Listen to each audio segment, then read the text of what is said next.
Just a few, just to start off with injuries, I guess. What any update on Trey White, Cody Ford, Josh Norman, and do you expect Josh Allen to continue carrying that shoulder designation this week?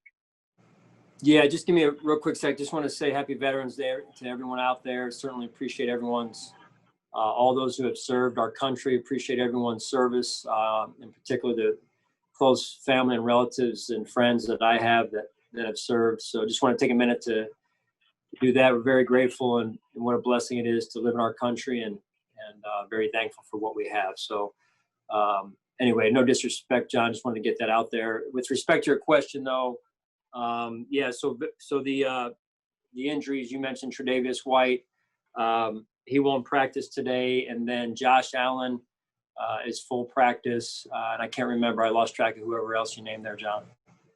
Cody Ford and Josh Norman. Yeah, Cody Ford will not practice either. Josh Norman will practice. Josh will, I'm sorry? Correct. Yeah, thank you. And just my other question is in regards to Josh Allen and just the fact that, I mean, we hear a lot about how he is Buffalo. We've heard it from you, we've heard it from, Brian Dable. What in your mind characterizes your views of Buffalo? As somebody who came from somewhere else as an outsider, what is it that makes Josh Allen Buffalo in your view? Well, I listen, I'm not from Buffalo, but in 4 years, I think I've learned a lot about this place. And as I said before, I think the way I was raised is the way, in a lot of ways, people are raised around here and raised on hard work, good set of core values. And I think Josh was the same. And so those are just two of to me, the main things that stand out right away when I'm asked that question. Fair, because I'm an outsider too. I've been here for 20 years, but I'm not from here. I just wondering what your definition was, because how much does what he's done this year? I know you've been a big fan of Josh since you saw him met with him in Wyoming, but what has he done to reinforce your views in regards to the whole package that Josh Allen is after what he's done this season? Well, he's continued to grow. He's continued to put in the work, acknowledging, that he's not a finished product. And I think that's important. Even though he's experienced success prior to this season, he stays committed to working his tail off to get better and improve. And I think that's a humble and hungry approach. And it's also a healthy approach, quite frankly. Thanks, Sean. I appreciate it. Sure. Hey, Coach, good morning. I just wanted two things real quick. The first one is with respect to getting your defense ready for Kyler Murray and the speed that he exhibits when he takes off and runs. Might you have to get a little extra creative this week and maybe pull somebody from your running back group or your wide receiver group? Because he doesn't run like maybe any quarterback we've seen. Yeah, no, he's a special athlete. And quarterback, and so we'll get creative with that. It remains to be seen who we'll use today exactly and how much. I want to make sure we're functional with it at the same time and getting a good practice out of it too. And then the other thing real quick, Coach, I believe if I have this right, this is the last week that Tommy Sweeney would be eligible to begin practicing, being on reserve PUP. Is there any hope for him doing that this week? Yeah, we'll see. Just taking it one day at a time right now. He's done a phenomenal job. Just staying consistent with his approach, with his mental approach in particular through it all, and going back to the injury as well, Chris. So just been very impressed with that. Thanks, Coach. Sure. Morning, Sean. I got a couple of player questions, but real quick on Mitch Morse. Is he still in the protocol? He's out of the protocol, so. He's at Will Hill practice today? Correct. Okay. Staying on the offensive line, Darrell Williams, I think, has probably played as well as anybody you've had up front this season. That's a guy you knew, but the way he's played, I remember when you signed him, you said you thought he still had greatness, I guess, in him. Have you been at all surprised by how well he has played this season? We saw that some of the time down in Carolina in our time together down there, with Brandon, myself, and Darrell. So not surprised. been proud of him in terms of what he's been able to do, and his mental approach and consistent approach every week, as well as his physical play. And it's a week-to-week league, so we got to continue as a team. And in this case with Daryl, we got to continue to attack it every week here. And then if I could flip to the other side of the ball, Ed Oliver, look, I don't think it's too much of a stretch to say he's struggling a little bit, especially against the run this season.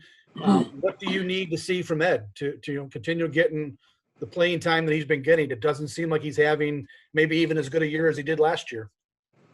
Well, it depends how you define that.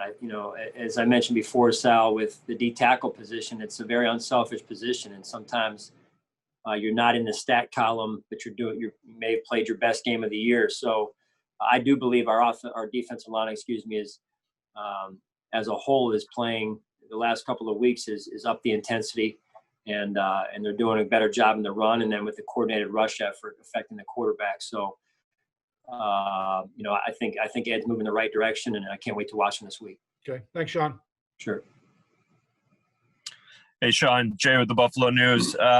Dawson Knox has been through a lot this year, not the least of which was a stint here on the COVID list not too long ago. How has he responded to that adversity in your mind? Yeah, I mean, listen, I've never been on the COVID list myself, so I really can't totally understand it, but I can appreciate and empathize with the challenge of being on that list and the challenge of being kind of quarantined a little bit as well. So that's not an easy thing to do for anyone, let alone a guy that's used to being around his teammates and whatnot. So yeah, it's been a little bit of an adverse start to his season midway through the year, but I'm hopeful and encouraged by what I've seen this week to this point, and looking forward to watching him play this week, and I think he's going to have a great week. He was a guy that a lot was expected of amongst us in the media as a guy who could potentially take the next step in his second year. Some of the things with the injuries have been out of his control, but do you see, are those building blocks still there that you feel like over this second half of the season that maybe he can take those steps? Right. It's in his control. He has the ability, as you said, and I don't like to use that word ability as it relates to anyone, but at the end of the day, you got to get the job done. And Dawson's very well aware of that, and he has the skill, and we've got, at a minimum potential, we feel like seven more games to go here in the regular season, and can't wait to watch him in his career take off through the next 7 games here. Thank you, Sean. Sure. Hey, Sean, a third week in a row where you guys are facing a quarterback that can really be a danger for your legs. Obviously, you guys have one of those quarterbacks too. Are we to the point in this league where when you have an opponent like that, it's not a significant or unique adjustment when it comes to putting together a defensive game plan for it? I'd say yes and no. They're all in the mobile category. I'd say this one is the most mobile that we will have faced to this point. So, they're all individually different from one another, just in some different ways. So nonetheless, it's a challenge. And, he's a special player that's, they're scoring, I think, the third most points in the league or fifth most points in the league. So they're an explosive offense, and we've got to be on our game defensively. When you say most mobile, I mean, I've watched him play. I got an idea of what you mean by that. But from a point of view of putting together a game plan, how does it change? How does it make it different or unique for you this week? Yeah, I think, the speed and quickness element is off the charts. Having never coached against him before, just when you watch it on film, when you watch it on TV, quite honestly, you can see the difference. And we're talking elite athletes that are around him. He's not running around,